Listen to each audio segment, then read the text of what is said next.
saya selaku masyarakat berharap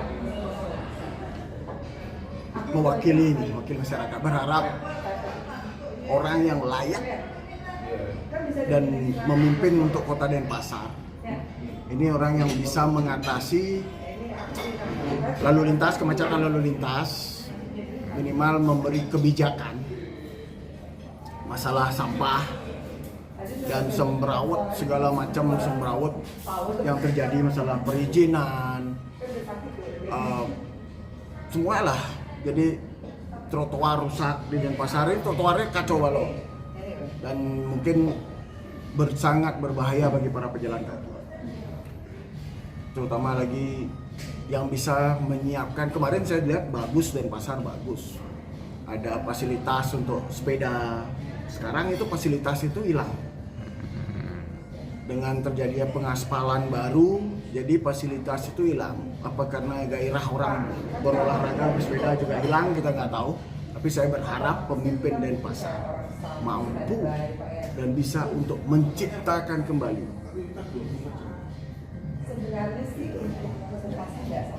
Bagaimana kiat-kiatnya Pak bisa mengatasi permasalahan sosial? Ya, sekarang permasalahan kemacetan lalu lintas mungkin banyak. Saya baca para calon-calon pemimpin, calon-calon yang muncul berbicara teori masalah penguraian arus lalu lintas, penguraian segala macam. Itu bukan solusi. Solusi yang baik, solusi yang benar, bukan penguraian lalu lintas, batasi kendaraan yang berada di Kota Denpasar. Kalau mau Kota Denpasar lancar. Artinya dengan penetapan ganjil genap atau seperti apa? Denpasar sudah layak melakukan ganjil genap. Sudah layak, karena kota kita ini sangat kecil, tapi pertumbuhan penduduk besar. Dan gengsi masyarakat Denpasar ini mungkin di atas rata-rata. Sebagai contoh, mereka punya anak 3, ketiganya sudah bawa kendaraan. Jadi buat apa pemerintah sekarang menyiapkan fasilitas seperti kendaraan, sahabat bus segala macam? Itu kan nggak ada gunanya. Mubazir ini. Ini sangat mubazir. Sekarang pemerintah menyiapkan seperti itu, tapi minat masyarakat tidak ada ke sana. Berarti kan itu mubazir. Ya. Jadi dengan salah satunya penerapan aturan yang lebih tegas ya. Oh, harus. Aturan harus dipertegas dan diperjelas. Makanya kebijakan ini ya memang seperti saya bilang, kebijakan pemerintah ini harus berdiri di atas kepentingan, bukan sebaliknya. Kepentingan yang berdiri di atas kebijakan. Ini yang terjadi di Kota Denpasar. Semrawut segala macam. Ya, inilah. Satu, kembali kita berbicara masalah lalu lintas. Satu penyebabnya ya karena banyak dibangun tempat-tempat baru kan begitu. Itu sih sebenarnya. Ya, terkait perizinan kan sekarang melihat dari situasi terus kondisi banyak berdiri, ada beberapa mall besar yang juga sudah banyak memakan tempat, juga banyak memakan yang ada di Denpasar ya, teratas ya, kayak air dan sebagainya, dan lahan juga. Tapi berdiri di tengah-tengah suatu pemukiman yang ada di masyarakat sekitar itu gimana? Ya, ini kembali lagi kepada yang pengambil kebijakan. Apa mereka tidak melakukan kajian saat mengeluarkan izin ini? Ini makanya saya bilang tadi, kebijakan ini seharusnya berdiri di atas kepentingan. Ini sebaliknya, kepentingan yang berdiri di atas kebijakan. Apakah tidak ada yang bermain nih di belakang ini? Harus ada lakukan kajian ulang ini. Nggak sembarangan izin diobral. Karena ya untuk pemimpin ke depan ini kan cukup kompleks ya. Artinya ya bagaimanapun juga ini sudah berizin, sudah terbangun gitu ya.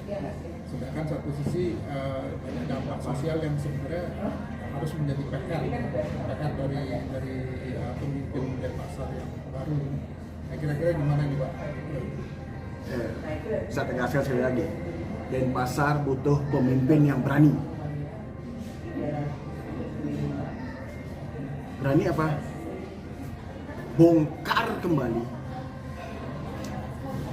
masalah perizinan, masalah semua. Denpasar butuh orang yang berani, orang yang tegas. Bukan boneka.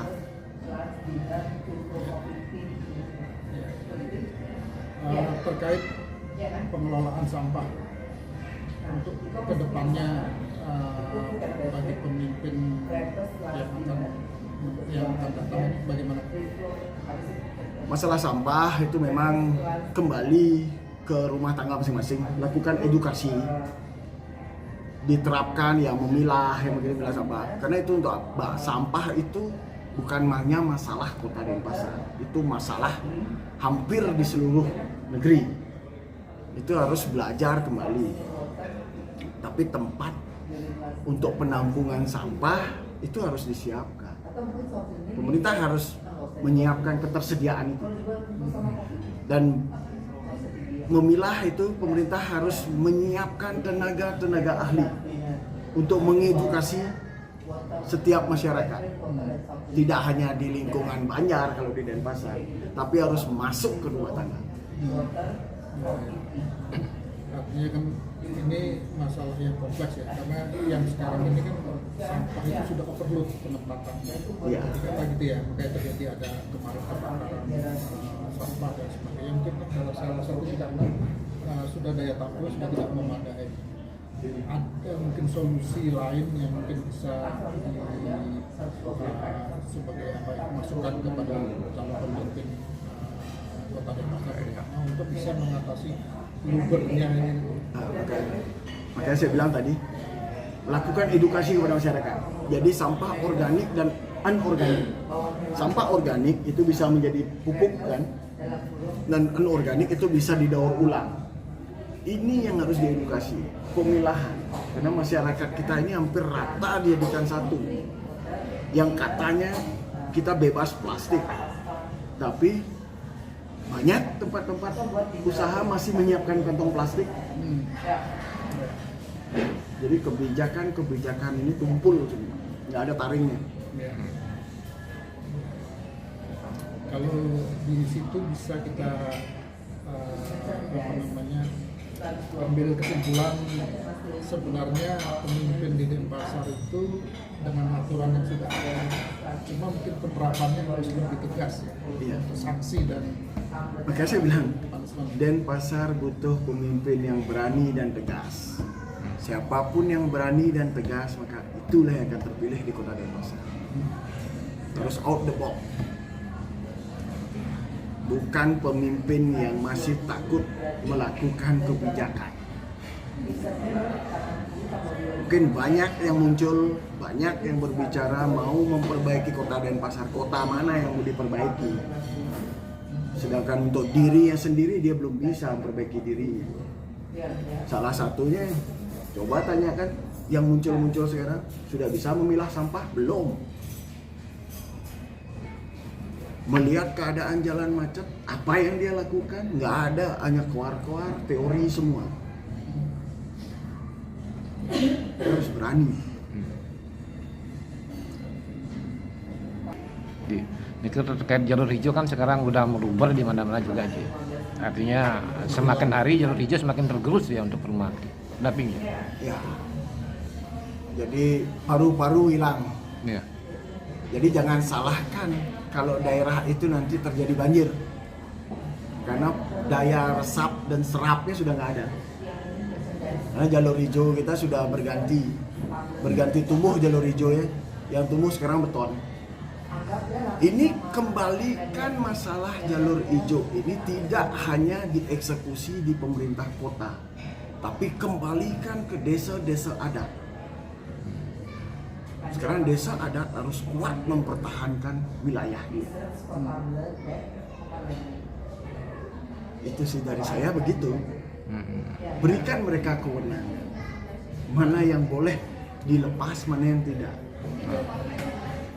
Karena yang jadi kendala ini kan pemilik lahan sendiri juga kewalahan. Betul. Itu ya pemerintah harus memfasilitasi. Jalur hijau ya pajaknya beda lah. Itulah. Sekarang ini orang mengeluh kan karena memang air tidak ada, pupuk mahal, bibit juga susah. Sekarang perawatan kan butuh. Dan anak-anak muda sekarang mana ada mau jadi petani? Ya. Permasalahannya itu.